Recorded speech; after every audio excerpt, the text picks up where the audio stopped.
Армысыздар, бұл бизнес бастау каналы, тұлғалық даму каналы, өзін жетілдіру және мотивациялық канал.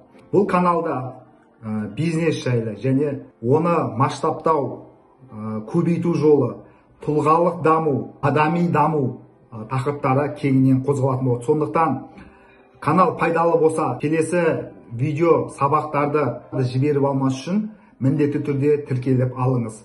Және өзіңіздің ойыңызды комментарияға жаза кетіңіз. Ұнаса лайк басып, өз ойыңызды білдіруге мархабат. Кеттік. Бүгінгі қозғайтын ең актуалды тақырыптардың бірі, қоғамдағы ең актуалды тақырыптардың бірі деп айтсам болады. Бұл ата-ананы қабылдау, яғни ата-анамен проработка жасау.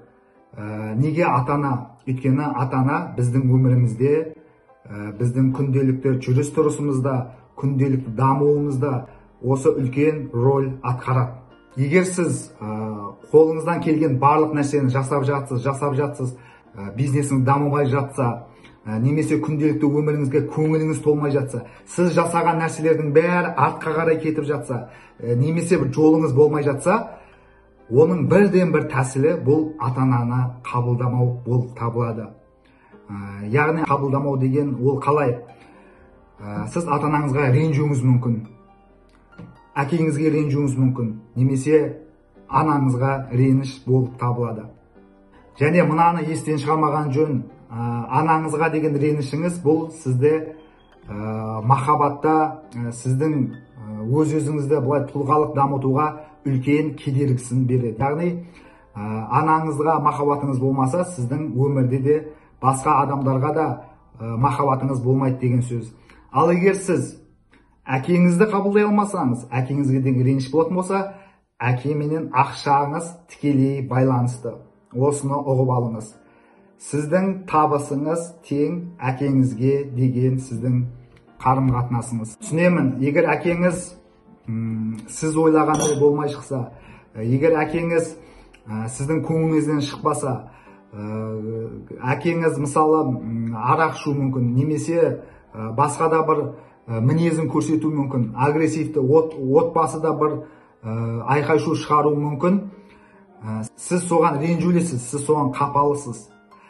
Неге әкем бұндай болды, басқалардың әкесі ондай емес, немесе басқалардың әкесі барлық жағдай жасап қойған деген сияқты, сізде мына жерде ой қалыптасуы мүмкін. Міне осы ойдан құтылмайынша, сіздің жолыңыз жабылуы әбден мүмкін. Яғни жолың жабылу деген бұл әке тең табыс. Әке тең табыс. Сіздің табысыңыз әкеңізге тікелей байланысты. Сондықтан әкеңіз қандай болса да, сізді өмірге алып келді ма? Болды. Өмірге алып келген үшін риза болу керек, болды. Анаңызға да дәл солай қарым-қатынас болу керек. Мысалыға, енді менде оқыған көп шәкірттерді кездестірдім. Мен барлығын жасайын дейді, бірақ ата-анаңмен қарым-қатынасын қалай деп сұрақ келген кезде, кішкене реніштерін айта бастайды. Мен содан сразу білемін. Және оларға тез арада кеңес беремін, ата-анамен қабылдау керек. Қандай жағдай болса да, ата-анаңыздың мінезі жаман болса да, қабылдаған кезде ғана сіздің жолыңыз ашыла бастайды. Сіздің өмірде қарым-қатынасыңыз, адамдармен қарым-қатынасыңыз жақсарады. Анаңызға деген махаббат арқылы көпшілікпен араласа бастайсыз. Жұбайыңызды жақсы көре бастайсыз. Қызыңызға деген махаббатыңыз ерекше болады. Отанға деген махаббат содан басталады. Табиғатқа махаббат содан басталады. Ал әкеңізді қабылдай алсаңыз, жаңағы мен айтқан тікелей табысыңызға байланысты. Сондықтан көбіңіз айтуыңыз мүмкін, маған күн көрсетпейді, менің көргенім тек қана жаманшылық көріп келе жатырмын, тек қана жақсылық көрмедім деп жалып айтуыңыз мүмкін. Бірақ мынаны ұғып алыңыз, мынаны есіңізде сақтаңыз. Әкеңізге ренжідіңіз ба, табысыңыз жабыла бастайды. Анаңызға ренжідіңіз ба, сіздің адамдармен қарым-қатынасыңызға шектеу қойыла бастайды. Міне, енді қараңыздаршы. Енді былай қарастырайық. Қазір біз дамыған замандамыз. Қазір біз не ішем, не жейтін деген заманда емеспіз. Барлығы бар, барлығы жеткілікті. Ал енді ата-анамыз қалай өмір сүрді? Олардың кезінде қандай болды? Сол кезге бір сәтке барып көрейікші. Олар дүниеге келген кезде, мысалы көбіңіздің ата-анаңыз 50-ші жылға да, қазір 40-ші, 50-ші, 60-ші, 70-ші жылға одан арғы жоғарылап кете береді. Ол жылдары осындай мүмкіндік болды ма? Ол жылдары осындай жарқырап тұрған свет болды ма? Адамдары қалай күн көрді ол кезде? Осындай қазіргі дамығандай заман болды ма? Ол кезде бір копейка үшін ата-аналар, бір тиын үшін ата-аналар жан-жаққа 2-3 жерде жұмыс істейтін болған. Күндіз жұмыс істеп, түнде тағы жұмыс істейтін болған. 2 жұмыс, 3 жұмыс істейтін болған. Осының бәрі осы бізді қалай бақсам, қалай жетілдірсем деп, міне 2-3 жұмысқа барып, өздерінің денсаулықтарынан айырылып, психикалық ауытқуларға ұшырап, не бір нәрсені көрді. Осы біздің қамымыз үшін, осылар жақсы өмір сүрсін, біз көрген уақытты көрмесін деген сияқты. Және ол уақытта, постсоветтік кеңес кезінде, ол уақытта мүлдем заман басқаша болған. Ол кезде көбісі ішкілікке салынған. Айналасындағы адамдардың барлығы қиын өмір сүрген ол кезде. Адамдардың барлығы аш, жаңағы көңіл күй жоқ, сондай өмірді көрген. Қиыншылық кез, бір нанның өзін алу зар болған кездер болған. Міне сондайды көрген ата-анадан, сондай қиын моменттерді, қиын сәттерден өткен ата-ана психикалық ауытқуға ұшырауы мүмкін ба? Мүмкін. Денсаулықтар сыр беруі мүмкін ба? Мүмкін. Міне сол көрген нәрселердің бәрі осы бізді көрмесін деп өздерін ауыр жұмысқа салды, өздерін аямады, өздерін денсаулықтарын берді. Ал біз қазір келіп алып, мынандай заманды көріп, неге маған iPhone әпермедің, неге маған MacBook әпермедің, неге маған машина әпермедің деп айтуға хақымыз жоқ. Оның бәрін өзіміз жетуіміз керек. Ата-ана, бір нәрсені есте ұстаңыз, ата-ана өзінің рөлін барынша атқарды. Және айтуыңыз мүмкін, анам мені жақсы көрмейді, басқалар жақсы көреді, мені жақсы көрмейді деп айтуыңыз мүмкін. Сіздің осы кезге дейін өмір сүріп жатқаныңыз осы анаңыздың арқасында, әкеңіздің арқасында. Егер анаңыз сізді жақсы көрмесе, сіз қазір өмір сүріп жатпас едіңіз. Егер анаңыз сізді жақсы көрмеген кезде, сол кезде сізді көтерген кезде сізден құтылатын еді. Міне сондықтан қазір тірісіз бе, қазір аман-есен жүрсіз бе, болды, анаңыз сізді жақсы көрген, әкеңіз сізді жақсы көрген деген сөз. Ал енді бір отбасылар бар, ауырып жатқан ата-анасына қарап жатуы мүмкін. Бір отбасылар бар, психикалық ауруға ұшыраған ата-аналарын бағып, қағып жатуы мүмкін. Оларға үлкен соққы, мен барлығын жасап жатырмын, мен олар үшін жүгіріп жатырмын, дәрісін әперіп жатырмын, адамын жаладым, бірақ мені түсінбейді деп сіз жалобыца етуіңіз мүмкін, жылауыңыз мүмкін. Бірақ осыны түсіне кетіңіз. Оның барлығы, денсаулығының сыр бергеннің барлығы, осы сізді осы күнге аман-есен жетсін деп жасаған әрекеті, соның салдарын қазір тартып жатыр. Соның салдарынан сол бізді бағам деп суық күнде жұмыс жасап, табанынан сыз өтіп, қазір соның аурулары шығып жатуы мүмкін. Ол не айтып, не қойып жатқанын білмейді, себебі сіз сияқты жас емес.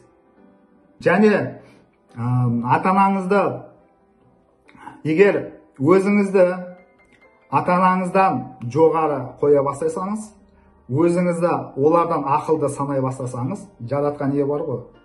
Жаратқан ие барлығын көріп тұр, себебі ата-анаңыздан асып кете алмайсыз. Қанша сіз миллионер, миллиардер болыңыз, ата-анадан бәрібір төмен тұру керек. Себебі сол ата-ана арқылы сіз осындай жағдайға жетіп отырсыз. Ата-ана арқылы сіз осындай деңгейге, көзі ашық, санасы ояу деңгейге осы кісілердің арқасында жетіп отырсыз. Сіз оларды кінәлауыңыз мүмкін. Мен жасағанымды түсінбей жатыр, менің жақсылығымды түсінбей жатыр деуіңіз мүмкін. Олар мен ойлаған сияқты ойлай алмайды. Мен сияқты күшті жұмыс жасай алмайды, мен сияқты ақша таба алмайды деуіңіз мүмкін. Бірақ қазір ақша тауып жатқан шығарсыз, қазір мықты шығарсыз, қазір жас кезде күшті шығарсыз, сіздің де қауқарыңыз бітеді. Бұның бәрі уақытша. Сондықтан қазақта жақсы сөз бар, ата-анаң жынды болса байлап бақ деген. Бұл өте дана халқымыздан келе жатқан сөз.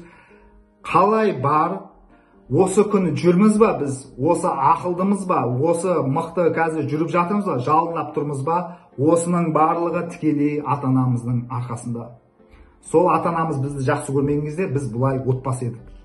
Сондықтан міне, біз ата-анаға бізді өмірге әкелгені үшін ғана, бізді өмірге әкелгені үшін рахмет айтып, қалай бар, солай қабылдаған кезде ғана біздің жолымыз ашыла бастайды.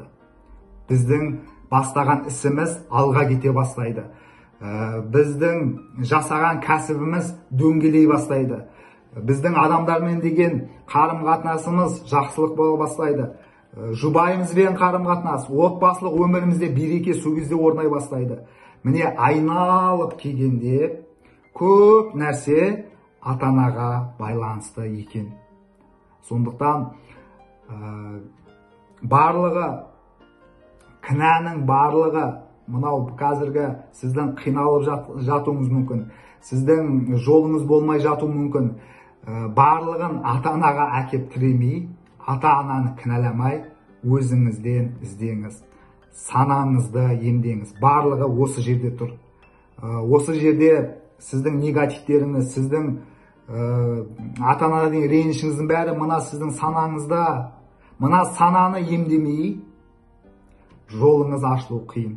Мына сананы емдемей, қарым-қатынасыңыз күшті болуы өте қиын. Сананы емдемей, табысыңыз да артпауы мүмкін. Сондықтан ата-ананы кінәламай, кінәні біз өзімізден, яғни мына сознание дейді, подсознание тазалау керек. Барлығы осы жерде жатыр. Осы жер тазалайтын болсақ, бізде ата-анаға деген реніштің барлығы кете бастайды. Ал егер сіз менің әкем мынандай, әкем менің жағдайым жасамады, әкем мені оқытпады, мен қалаған оқуға түсірмеді, менің қазіргі жағдайым қиналып жатқаным осы әкемнің кесірі, анамның кесірі, олар мені тура жолға көрсетпеді, олар неге білмеді, мені неге жақсы адамға бермеді, немесе неге мені күшті жұмысқа тұрғызбады, неге маған ақша табуды үйретпеді, неге мені бір керемет бір адам болып шығармады деп кінәлай беретін болсаңыз, бұл үрдіс ары қарай жалғаса береді. Егер әкеңізді сіз нереализован, яғни қалыптаспаған деп қабылдайтын болсаңыз, өзіңізді әкеңізден ақылды, өзіңізді әкеңізден мықтымын деп есептейтін болсаңыз, бәрібір сіздің табысыңызға әкеңіз тікелей байланысты. Түсіндіре алдым ба? Әкеңізді мойындамай, сіздің табысыңыз артпауы мүмкін. Я қазір тауып жатуыңыз мүмкін, бірақ ары қарай өспейді. Түсінесіз ба? Ары қарай күшті керемет деңгейге шығара алмайсыз. Ал егер сіз әкеңіз қандай болса да, мейлі ішкіш болса да, мейлі мінезі жаман болса да, мейлі